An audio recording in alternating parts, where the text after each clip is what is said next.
अरे ये कहाँ से आ गई?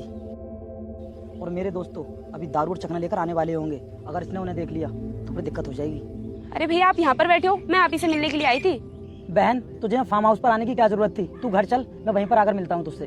भैया घर तो मैं चली जाऊंगी, पर लौट के अपनी ससुराल कभी नहीं जाऊंगी।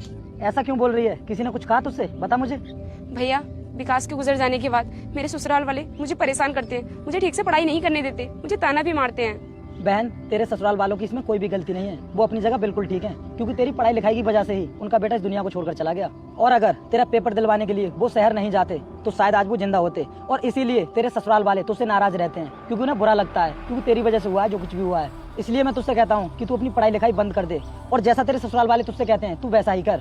भैया मैं अपनी जिंदगी को ऐसे नहीं गुजार सकती, मुझे अपनी जिंदगी में कुछ करना है, और ये सब मैं अपने लिए नहीं करना चाहती, समाज के लिए कुछ करना चाहती हूँ, देश के लिए करना चाहती हूँ।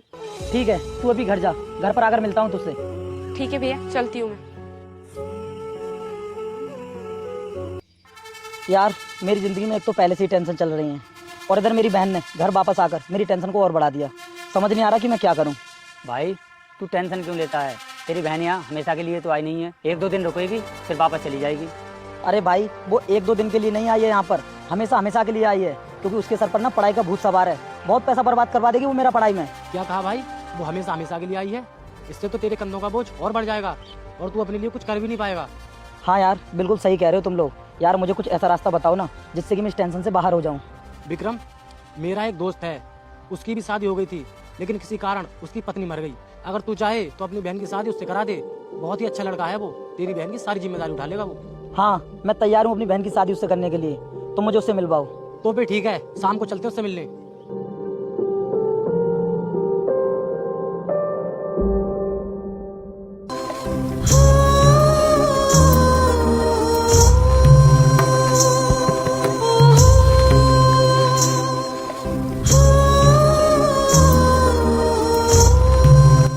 अरे भैया आपने ये क्या हालत बना रखी है अपनी? भैया दारू पी कर आए हो तुम? दारू ना पीऊं तो और क्या करूं? एक तो मैं पहले से। रुक जा मेरे बेटे, मैं तुझे आशीर्वाद देती हूँ कि कुछ ही दिनों में तुम एक धनवान व्यक्ति बन जाओगे, और जो भी तुम्हारे मन की इच्छा है वो भी अवश्य पूरी होगी। लेकिन बेटा तुम भी मेरे सच्चे भक्त हो, तो इस भले इंसान की वीडियो को लाइक सब्सक्राइब करके जाना। तथास्तु मेरे बेटे। बहुत परेशान हूँ, अपने घर का खर्चा उठाऊं यहाँ पर तेरी पढ़ाई में पैसा लगाऊं, मुझे तो कुछ भी समझ में नहीं आ रहा है कि मैं क्या करूं। भैया मैं आप पर बोझ नहीं बनूंगी, मैं अपनी पढ़ाई का खर्चा खुद उठा लूंगी। मैं घर पे रहकर बच्चों को ट्यूशन पढ़ा दिया करूंगी। नहीं, तुझे कुछ भी करने की जरूरत नहीं है।